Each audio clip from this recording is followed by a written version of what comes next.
नमस्कार। केंद्रीय मंत्रिमंडल के मेरे सहयोगी श्री नितिन गडकरी जी, पीयूष गोयल जी, हरदीप सिंह पुरी जी, श्री सर्बानंद सोनोवाल जी, श्री ज्योतिरादित्य सिंधिया जी, श्री अश्विनी वैष्णव जी, श्री राजकुमार सिंह जी, अलग अलग राज्य सरकारों के आदरणीय मुख्यमंत्रीगण, लेफ्टिनेंट गवर्नर्स, राज्य मंत्रिमंडल के सदस्य, उद्योग जगत के साथी, अन्य महानुभाव और मेरे प्यारे भाई और बहनों, आज दुर्गाष्टमी है। पूरे देश में आज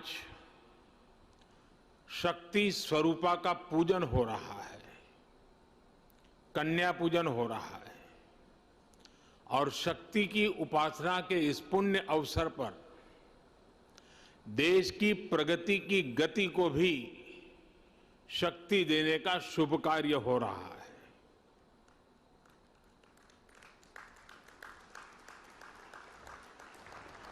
ये समय भारत की आजादी के 75 वर्ष का है, आजादी के अमृत काल का है। आत्मनिर्भर भारत के संकल्प के साथ हम अगले 25 वर्षों के भारत की बुनियाद रच रहे हैं। पीएम गति शक्ति नेशनल मास्टर प्लान भारत के इसी आत्मबल को, आत्मविश्वास को, आत्मनिर्भरता के संकल्प तक ले जाने वाला है। ये नेशनल मास्टर प्लान 21वीं सदी के भारत को गति शक्ति देगा। नेक्स्ट जनरेशन इंफ्रास्ट्रक्चर और मल्टी मॉडल कनेक्टिविटी को इस नेशनल प्लान से गति शक्ति मिलेगी।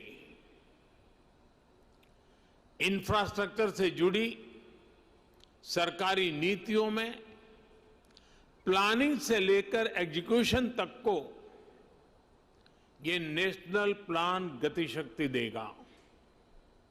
सरकार के प्रोजेक्ट्स तय समय सीमा के भीतर पूरे हों, इसके लिए ये गति शक्ति नेशनल प्लान सही जानकारी और सटीक मार्गदर्शन करेगा। गति शक्ति के इस महाअभियान के केंद्र में हैं भारत के लोग, भारत की इंडस्ट्री, भारत का व्यापार जगत, भारत के मैन्युफैक्चरर्स, भारत के किसान, भारत का गांव। ये भारत की वर्तमान और आने वाली पीढ़ियों को 21वीं सदी के भारत के निर्माण के लिए नई ऊर्जा देगा। उनके रास्ते के अवरोध समाप्त करेगा। ये मेरा सौभाग्य है कि आज के इस पावन दिन में पीएम गति शक्ति नेशनल प्लान, इसका शुभारंभ करने का मुझे अवसर मिला है। साथियों, आज ही यहां प्रगति मैदान में बन रहे इंटरनेशनल एग्जीबिशन कम कन्वेंशन सेंटर के 4 प्रदर्शनी हॉल का लोकार्पण भी हुआ है। दिल्ली में आधुनिक इंफ्रा से जुड़ा ये भी एक अहम कदम है। ये एग्जीबिशन सेंटर्स हमारे एमएसएमईज, हमारे हैंडीक्राफ्ट, हमारे कुटीर उद्योग को अपने प्रोडक्ट दुनिया भर के बाजारों के लिए शोकेस करने, ग्लोबल मार्केट तक अपनी पहुंच बढ़ाने में बहुत बड़ी मदद करेंगे। मैं दिल्ली के लोगों को, देश के लोगों को बहुत बधाई देता हूं, शुभकामनाएं देता हूं। साथियों, हमारे यहां दशकों तक सरकारी व्यवस्थाओं ने जिस तरह काम किया है, उस वजह से सरकारी शब्द आते ही लोगों के मन में आता था खराब क्वालिटी, काम में बरसों की देरी, बेवजह रुकावटें, जनता के पैसे का अपमान। मैं अपमान इसलिए कह रहा हूं क्योंकि जो टैक्स के रूप में देश की जनता सरकार को देती है, उस पैसे का इस्तेमाल करते समय सरकारों में ये भावना ही नहीं होती थी कि एक भी पैसा बर्बाद नहीं होना चाहिए। हर एक को लगता है अरे यार ऐसे ही चल रहा है, चलने दो, चलता है, क्या है। देशवासी भी अभ्यस्त हो गए थे कि देश ऐसे ही चलेगा।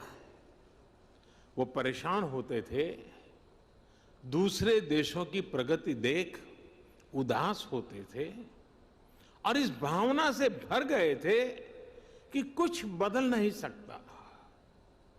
जैसा अभी हम वीडियो में भी देख रहे थे, हर जगह नजर आता था work in progress, work in progress.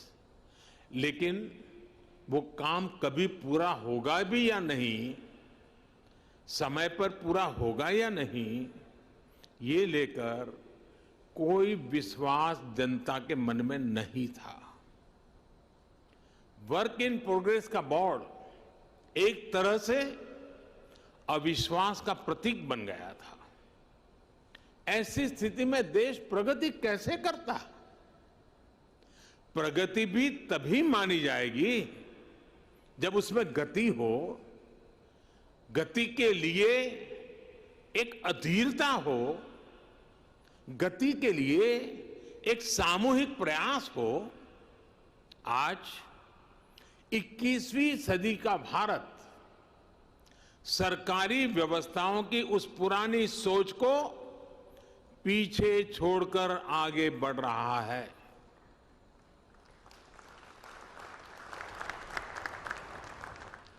आज का मंत्र है will for progress, work for progress, wealth for progress, plan for progress, preference for progress. हमने न सिर्फ परियोजनाओं को तय समय सीमा में पूरा करने का वर्क कल्चर विकसित किया, बल्कि आज समय से पहले प्रोजेक्ट पूरे करने का प्रयास हो रहा है। अगर आज भारत आधुनिक इंफ्रास्ट्रक्चर के निर्माण के लिए ज्यादा से ज्यादा इन्वेस्टमेंट करने के लिए प्रतिबद्ध है, तो वही आज का भारत हर वो कदम भी उठा रहा है जिससे प्रोजेक्ट्स में देरी ना हो, रुकावटें ना आए, कम समय पर पूरा हो। साथियों, देश का सामान्य मानवी एक छोटा सा भी घर बनाता है तो उसके लिए बाकायदा प्लानिंग करता है। कोई बड़ी यूनिवर्सिटी बनती है, कोई कॉलेज बनाता है, तो भी पूरी प्लानिंग के साथ बनाया जाता है। समय समय पर उसके विस्तार की गुंजाइश को भी पहले से ही सोच लिया जाता है। और ये इसमें हर किसी का अनुभव है, हर एक का ये अनुभव से आप गुजरे हैं। लेकिन दुर्भाग्य से हम भारत में इंफ्रास्ट्रक्चर से जुड़े प्रोजेक्ट्स में कॉम्प्रिहेंसिव प्लानिंग से जुड़ी अनेक कमियां रोजमर्रा अनुभव करते हैं। थोड़ा बहुत जहां हुआ भी है तो हमने देखा है कि रेलवे अपनी प्लानिंग कर रही है, रोड ट्रांसपोर्ट डिपार्टमेंट अपनी प्लानिंग कर रहा है, टेलीकॉम डिपार्टमेंट की अपनी प्लानिंग होती है, गैस नेटवर्क का काम अलग प्लानिंग से हो रहा है। ऐसे ही तमाम डिपार्टमेंट अलग अलग प्लान करते हैं। हम सभी ने ये भी देखा है कि पहले कहीं सड़क बनती है, सड़क बिल्कुल तैयार हो जाती है, और फिर कोई पानी वाला डिपार्टमेंट आएगा, वो पानी की पाइप के लिए उसकी खुदाई कर देता है, फिर पानी वाले पहुंच जाते हैं। इसी तरह काम होता रहता है। ये भी होता है कि रोड बनाने वाले डिवाइडर बना देते हैं, और फिर ट्रैफिक पुलिस कहती है कि इससे तो जाम लगा रहेगा, डिवाइडर हटाओ। कहीं चौराहे पर सर्किल बना दिया जाता है तो ट्रैफिक सुचारू रूप से चलने में बजाय वहां अव्यवस्था होने लगती है। और हमने देश भर में ऐसा होते हुए देखा है। इन परिस्थितियों के बीच जब सारे प्रोजेक्ट्स को सिंक्रोनाइज करने की जरूरत पड़ती है तो इसके लिए बहुत ज्यादा एफर्ट्स करना पड़ता है। बिगड़ी हुई बात को ठीक करने में बहुत मेहनत लगती है। साथियों, ये जितनी भी दिक्कतें हैं उसका मूल कारण ये है कि मैक्रो प्लानिंग और माइक्रो इम्प्लीमेंटेशन जमीन आसमान का अंतर होता है। अलग अलग विभागों को पता ही नहीं होता कि कौन सा विभाग कौन सा प्रोजेक्ट कहां शुरू करने की तैयारी कर रहा है। राज्यों के पास भी इस तरह की जानकारी एडवांस में नहीं होती। इस तरह के साइलोस के कारण निर्णय प्रक्रिया भी प्रभावित होती है और बजट की भी बर्बादी होती है। सबसे बड़ा नुकसान यह होता है कि शक्ति जुड़ने के बजाय, शक्ति मल्टीप्लाई होने के बजाय शक्ति विभाजित हो जाती है। जो हमारे प्राइवेट प्लेयर्स हैं उन्हें भी ये ठीक ठीक पता नहीं होता कि भविष्य में यहां से सड़क गुजरने वाली है, या यहां से कैनाल बनने वाली है, या यहां कोई पावर स्टेशन लगने वाला है। इस वजह से वो भी किसी क्षेत्र को लेकर, किसी सेक्टर को लेकर बेहतर प्लान नहीं कर पाते हैं। इन सारी दिक्कतों का हल पीएम गति शक्ति नेशनल प्लान इससे ही निकलेगा। जब हम मास्टर प्लान को आधार बनाकर चलेंगे तो हमारे रिसोर्सेज का भी ऑप्टिमम यूटिलाइजेशन होगा। साथियों, हमारे देश में इंफ्रास्ट्रक्चर का विषय ज्यादातर राजनीतिक दलों की प्राथमिकता से दूर रहा है। यह उनके घोषणा पत्र में भी नजर नहीं आता है। अब तो यह स्थिति आ गई है कि कुछ राजनीतिक दल देश के लिए जरूरी इंफ्रास्ट्रक्चर के निर्माण पर आलोचना करने में गर्व करते हैं, जबकि दुनिया में ये स्वीकृत बात है कि सस्टेनेबल डेवलपमेंट के लिए क्वालिटी इंफ्रास्ट्रक्चर का निर्माण एक ऐसा रास्ता है जो अनेक आर्थिक गतिविधियों को जन्म देता है, बहुत बड़े पैमाने पर रोजगार का निर्माण करता है। जैसे स्किल्ड मैन पावर के बिना हम किसी क्षेत्र में आवश्यक परिणाम नहीं प्राप्त कर सकते, वैसे ही बेहतर आधुनिक इंफ्रास्ट्रक्चर के बिना हम चौतरफा विकास नहीं कर सकते। साथियों, राजनीतिक इच्छा शक्ति की कमी के साथ ही देश के इंफ्रास्ट्रक्चर डेवलपमेंट को सबसे ज्यादा नुकसान पहुंचाया सरकारी विभागों के बीच आपसी तालमेल की कमी ने, आपसी खींचतान ने। राज्यों में भी हमने राज्य सरकारों और स्थानीय निकायों के बीच इस विषय पर तनाव होते देखा है। इस वजह से जो प्रोजेक्ट देश की इकोनॉमिक ग्रोथ को बढ़ाने में मददगार होने चाहिए थे, वही प्रोजेक्ट देश के विकास के सामने एक दीवार बन जाते हैं। समय के साथ बरसों से लटके हुए प्रोजेक्ट अपनी प्रासंगिकता, अपनी जरूरत भी खो देते हैं। मैं जब 2014 में यहां दिल्ली एक नई जिम्मेवारी के साथ आया, तो भी ऐसे सैकड़ों प्रोजेक्ट थे जो दशकों से लटके हुए थे।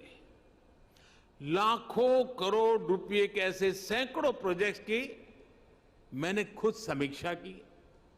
सरकार के सारे विभागों, सारे मंत्रालयों को एक प्लेटफॉर्म पर लाकर खड़ा कर दिया, सारी रुकावटों को दूर करने का प्रयास किया। मुझे संतोष है कि अब सबका ध्यान इस ओर गया है कि आपसी तालमेल की कमी की वजह से परियोजनाओं में देरी ना हो। अब होल ऑफ गवर्नमेंट अप्रोच के साथ सरकार की सामूहिक शक्ति योजनाओं को पूरा करने में लग रही है। इसी वजह से अब दशकों से अधूरी बहुत सारी परियोजनाएं पूरी हो रही हैं। साथियों, पीएम गति शक्ति अब ये सुनिश्चित करेगी कि 21वीं सदी का भारत इंफ्रास्ट्रक्चर प्रोजेक्ट में कोऑर्डिनेशन में कमी की वजह से ना पैसे का नुकसान उठाए और ना ही समय गंवाए। पीएम गति शक्ति नेशनल मास्टर प्लान के तहत रोड से लेकर रेलवे तक, एविएशन से लेकर के एग्रीकल्चर तक विभिन्न मंत्रालयों को, विभागों को इससे जोड़ा जा रहा है। हर बड़े प्रोजेक्ट को, हर डिपार्टमेंट को सही जानकारी, सटीक जानकारी समय पर मिले, इसके लिए टेक्नोलॉजी प्लेटफॉर्म भी तैयार किया गया है। आज यहां कई राज्य के मुख्यमंत्री और राज्यों के अन्य प्रतिनिधि भी जुड़े हैं। मेरा सभी से आग्रह है कि जल्द से जल्द आपके राज्य भी पीएम गति शक्ति नेशनल मास्टर प्लान से जुड़कर अपने राज्य की योजनाओं को गति दें। इससे राज्य के लोगों का भी बहुत लाभ होगा। साथियों, पीएम गति शक्ति मास्टर प्लान सरकारी प्रोसेस और उससे जुड़े अलग अलग स्टेक होल्डर्स को तो एक साथ लाता ही है। ये ट्रांसपोर्टेशन के अलग अलग मोड्स को आपस में जोड़ने में भी मदद करता है। ये होलिस्टिक गवर्नेंस का विस्तार है। अब जैसे गरीबों के घर से जुड़ी योजना में सिर्फ 4 दीवारी नहीं बनाई जाती, बल्कि उसमें टॉयलेट, बिजली, पानी, गैस कनेक्शन भी साथ ही आता है। ठीक वैसा ही विजन इसमें इंफ्रास्ट्रक्चर के लिए भी है। अतीत में हमने देखा है कि उद्योगों के लिए स्पेशल जोन का ऐलान तो किया जाता था, लेकिन वहां तक कनेक्टिविटी या फिर बिजली, पानी, टेलीकॉम पहुंचाने में गंभीरता नहीं दिखाई जाती थी। साथियों, ये भी बहुत सामान्य बात थी कि जहां सबसे ज्यादा माइनिंग का काम होता है, वहां रेल कनेक्टिविटी नहीं होती थी। हम सभी ने यह भी देखा है कि कहीं पोर्ट होते थे तो पोर्ट को शहर से कनेक्ट करने के लिए रेल या रोड की सुविधाओं का अभाव होता था। ऐसी ही वजहों से भारत में प्रोडक्शन कॉस्ट बढ़ती रही है, हमारे एक्सपोर्ट की कॉस्ट बढ़ती रही है, हमारा लॉजिस्टिक कॉस्ट बहुत ज्यादा रहा है। निश्चित तौर पर ये आत्मनिर्भर भारत के निर्माण में बहुत बड़ी रुकावट है। एक स्टडी है कि भारत में लॉजिस्टिक कॉस्ट जीडीपी का करीब करीब 13% है, 13% है। दुनिया के बड़े देशों में ऐसी स्थिति नहीं है। ज्यादा लॉजिस्टिक कॉस्ट की वजह से भारत के एक्सपोर्ट्स की कॉम्पिटिटिवनेस बहुत कम हो जाती है। जहां प्रोडक्शन हो रहा है वहां से पोर्ट तक पहुंचाने का जो खर्च है उस पर ही भारत के एक्सपोर्टर्स को लाखों करोड़ रुपए खर्च करने पड़ते हैं। इस वजह से उनके प्रोडक्ट की कीमत भी बेतहाशा बढ़ जाती है। उनका प्रोडक्ट दूसरे देशों के मुकाबले बहुत महंगा हो जाता है। एग्रीकल्चर के क्षेत्र में भी इस वजह से हमारे किसानों को बहुत ज्यादा नुकसान उठाना पड़ता है। इसलिए आज समय की मांग है कि भारत में सीमलेस कनेक्टिविटी बढ़े, लास्ट माइल कनेक्टिविटी और मजबूत हो। इसलिए ये पीएम गति शक्ति नेशनल मास्टर प्लान बहुत बड़ा और बहुत ही महत्वपूर्ण कदम है। इस दिशा में आगे जाने बढ़ने पर हर प्रकार का इंफ्रास्ट्रक्चर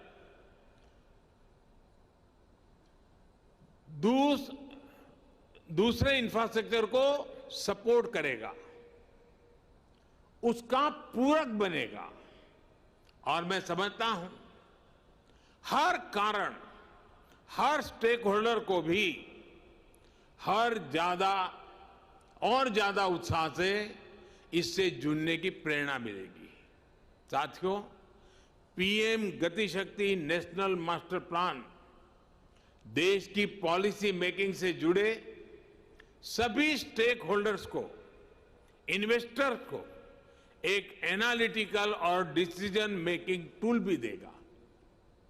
इससे सरकारों को प्रभावी प्लानिंग और पॉलिसी बनाने में मदद मिलेगी।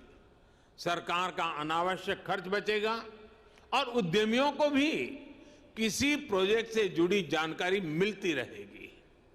इससे राज्य सरकारों को भी अपनी प्राथमिकताएं तय करने में मदद मिलेगी। जब ऐसा डेटाबेस मैकेनिज्म देश में होगा तो हर राज्य सरकार निवेशकों के लिए टाइम बाउंड कमिटमेंट दे पाएगी।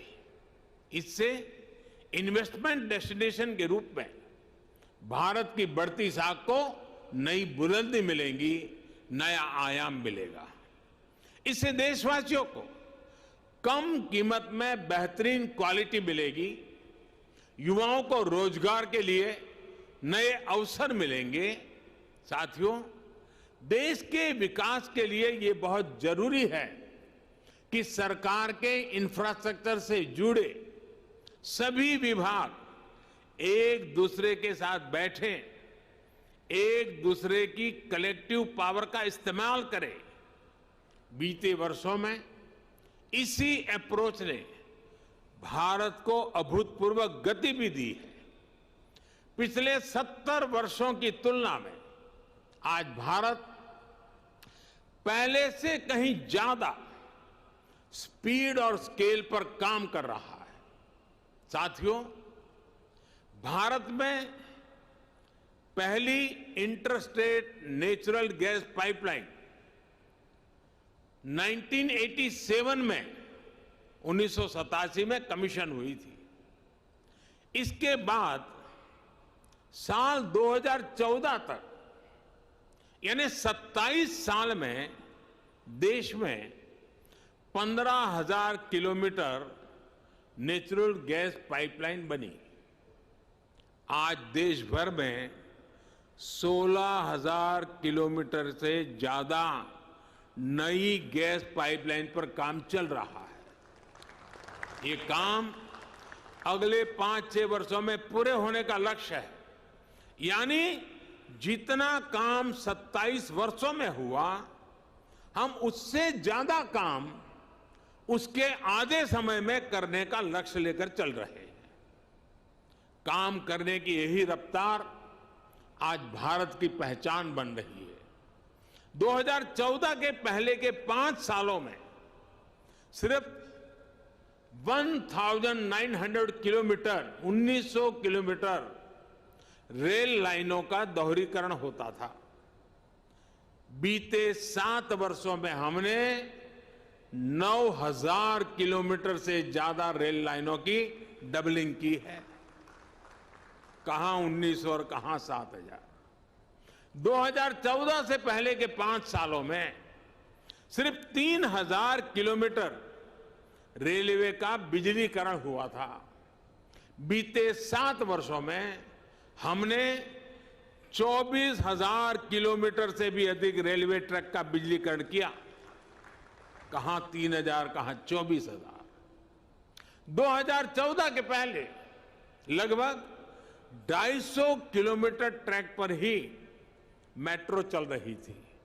आज 700 किलोमीटर तक मेट्रो का विस्तार हो चुका है और 1000 किलोमीटर नए मेट्रो रूट पर काम चल रहा है। 2014 के पहले 5 सालों में सिर्फ 60 पंचायतों को ही 60 पंचायतों को ही ऑप्टिकल फाइबर से जोड़ा जा सका था। बीते 7 वर्षों में हमने 1.5 लाख से अधिक ग्राम पंचायतों को ऑप्टिकल फाइबर से कनेक्ट कर दिया है। कनेक्टिविटी के पारंपरिक माध्यमों के विस्तार के साथ साथ इनलैंड वाटरवेज और सी प्लेन्स नया इंफ्रास्ट्रक्चर भी देश को मिल रहा है।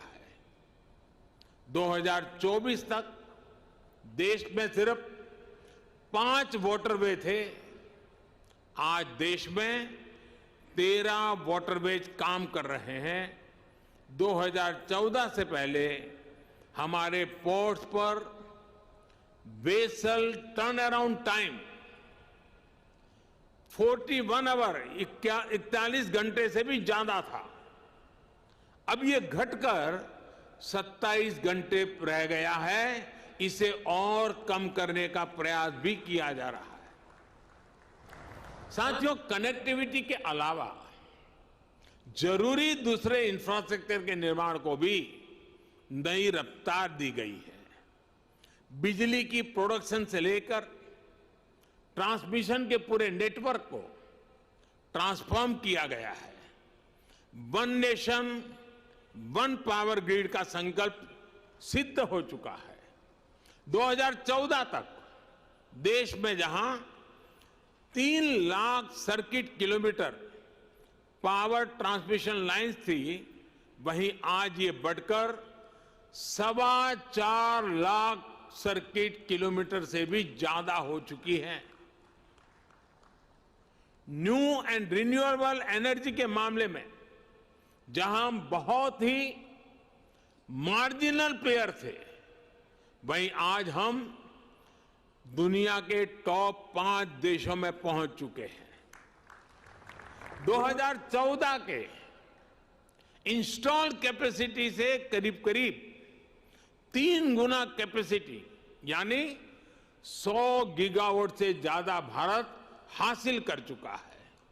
साथियों, आज देश में एविएशन का आधुनिक इकोसिस्टम विकसित करने पर तेजी से काम हो रहा है। एयर कनेक्टिविटी बढ़ाने के लिए देश में नए एयरपोर्ट्स के निर्माण के साथ ही हमने एयर स्पेस को भी और ज्यादा खोल दिया है।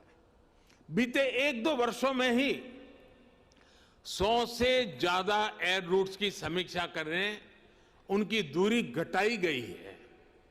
जिन क्षेत्रों के ऊपर से पैसेंजर फ्लाइट्स के उड़ने पर पाबंदी थी, उसे भी हटाया गया है। इस एक फैसले से बहुत से शहरों के बीच एयर टाइम कम हुआ है, उड़ान का समय कम हुआ है। एविएशन सेक्टर को मजबूती देने के लिए नई एमआरओ पॉलिसी बनाना है। जिस जीएसटी काम पूरा करना हो, पायलट्स की ट्रेनिंग की बात हो, इन सभी पर काम किया गया है। साथियों, ऐसे ही प्रयासों से देश को विश्वास हुआ है कि हम तेज गति से काम कर सकते हैं, बड़े लक्ष्य, बड़े सपने भी पूरे हो सकते हैं। अब देश की अपेक्षा और आकांक्षा दोनों बढ़ गई है। इसलिए आने वाले 3-4 वर्षों के लिए हमारे संकल्प भी बहुत बड़े हो गए हैं। अब देश का लक्ष्य है लॉजिस्टिक्स कॉस्ट को कम से कम करना, रेलवे की कार्गो क्षमता बढ़ाना, पोर्ट कार्गो कैपेसिटी बढ़ाना, टर्न अराउंड टाइम को कम करना। आने वाले 4-5 साल में देश में कुल मिलाकर 200 से ज्यादा एयरपोर्ट, हेलीपैड और वाटर एरोड्रम बनकर तैयार होने जा रहे हैं। अभी जो 19,000 किलोमीटर के करीब का हमारा गैस पाइपलाइन नेटवर्क है, उसे भी बढ़ाकर लगभग 2 गुना किया जाएगा। साथियों, देश के किसानों और मछुआरों की आय बढ़ाने के लिए प्रोसेसिंग से जुड़े इंफ्रास्ट्रक्चर को भी तेजी से विस्तार दिया जा रहा है। 2014 में देश में सिर्फ 2 मेगा फूड पार्क थे। आज देश में 19 मेगा फूड पार्क काम कर रहे हैं। अब इनकी संख्या 40 से अधिक तक पहुंचने का लक्ष्य है। बीते 7 सालों में फिशिंग क्लस्टर्स, फिशिंग हार्बर और लैंडिंग सेंटर्स की संख्या 40 से बढ़कर 100 से अधिक तक पहुंच चुकी है। इसमें 2 गुना से ज्यादा की वृद्धि करने का लक्ष्य लेकर हम चल रहे हैं। साथियों, डिफेंस सेक्टर में भी पहली बार व्यापक प्रयास हो रहा है। अभी तमिलनाडु और यूपी में 2 डिफेंस कॉरिडोर पर काम चल रहा है। इलेक्ट्रॉनिक्स और आईटी मैन्युफैक्चरिंग में आज हम तेजी से अग्रणी देशों में शामिल हो रहे हैं। एक समय हमारे यहां 5 मैन्युफैक्चरिंग क्लस्टर थे। आज 15 मैन्युफैक्चरिंग क्लस्टर हम तैयार कर चुके हैं और इसे भी 2 गुना तक वृद्धि का टारगेट है। बीते सालों में 4 इंडस्ट्रियल कॉरिडोर शुरू हो चुके हैं और अब ऐसे कॉरिडोर्स की संख्या को 1 दर्जन तक बढ़ाया जा रहा है। साथियों, आज सरकार जिस अप्रोच के साथ काम कर रही है, उसका एक उदाहरण प्लग एंड प्ले इंफ्रास्ट्रक्चर का निर्माण भी है। अब देश की इंडस्ट्री को ऐसी सुविधाएं देने का प्रयास है जो प्लग एंड प्ले इंफ्रास्ट्रक्चर से युक्त हो, यानी देश और दुनिया के निवेशकों को सिर्फ अपना सिस्टम लगाना है और काम शुरू करना है। जैसे ग्रेटर नोएडा के दादरी में ऐसी ही इंटीग्रेटेड इंडस्ट्रियल टाउनशिप तैयार हो रही है। इसको पूर्वी और पश्चिमी भारत के पोर्ट्स से डेडिकेटेड फ्रेट कॉरिडोर से जोड़ा जा रहा है। इसके लिए यहां मल्टी मॉडल लॉजिस्टिक हब बनाया जाएगा। इसी के बगल में मल्टी मॉडल ट्रांसपोर्ट हब बनेगा, जिसमें state of the art railway terminus होगा, जिसको इंटर और इंट्रास्टेट बस टर्मिनस मिलेगा, मास रैपिड ट्रांजिट सिस्टम और दूसरी सुविधाओं से सपोर्ट किया जाएगा। देश के अलग अलग हिस्सों में ऐसी ही सुविधाओं के निर्माण से भारत दुनिया की बिजनेस कैपिटल बनने का सपना साकार कर सकता है। साथियों, ये जितने भी लक्ष्य मैंने गिनाए हैं, ये लक्ष्य सामान्य नहीं है और इसलिए इनको हासिल करने के लिए प्रयास भी अभूतपूर्व होंगे और इसके तरीके भी अभूतपूर्व होंगे और इन्हें सबसे ज्यादा ताकत PM Gatishakti national master plan से ही मिलेगी। जिस प्रकार जेम ट्रिनिटी यानी जनधन आधार मोबाइल की शक्ति से देश में सरकारी सुविधाओं को तेजी से सही लाभार्थी तक पहुंचाने में हम सफल हुए हैं। पीएम गति शक्ति इंफ्रास्ट्रक्चर के क्षेत्र में वैसा ही काम करने वाला है। ये पूरे देश के इंफ्रास्ट्रक्चर की प्लानिंग से लेकर एजुकेशन तक एक होलिस्टिक विजन लेकर आ रहा है। एक बार फिर मैं सभी राज्य सरकारों को इससे जुड़ने के लिए आमंत्रित करता हूं, आग्रह भी करता हूं। ये समय जुट जाने का है। आजादी के इस 75वें वर्ष में देश के लिए कुछ कर दिखाने का है। इस कार्यक्रम से जुड़े हर व्यक्ति से मेरा यही आग्रह है, यही मेरी उम्मीद है। आप सभी को इस महत्वपूर्ण कार्यक्रम में पधारने के लिए मैं आपका धन्यवाद देता हूं और मुझे विश्वास है कि प्रधानमंत्री गति शक्ति मास्टर प्लान प्राइवेट पार्टी भी उसको बहुत बारीकी से देखेगी। वे भी इससे जुड़ करके अपनी भावी रणनीति तय कर सकती हैं, विकास के नए आयाम को छू सकती हैं। मेरी आप सबको बहुत बहुत शुभकामनाएं हैं। देशवासियों को आज नवरात्रि के पावन पर्व पर शक्ति के इस उपासना के समय शक्ति की भगीरथ कार्य के लिए अनेक अनेक शुभकामनाओं देते हुए मेरी वाणी को विराम देता हूं। बहुत बहुत धन्यवाद, शुभकामनाएं।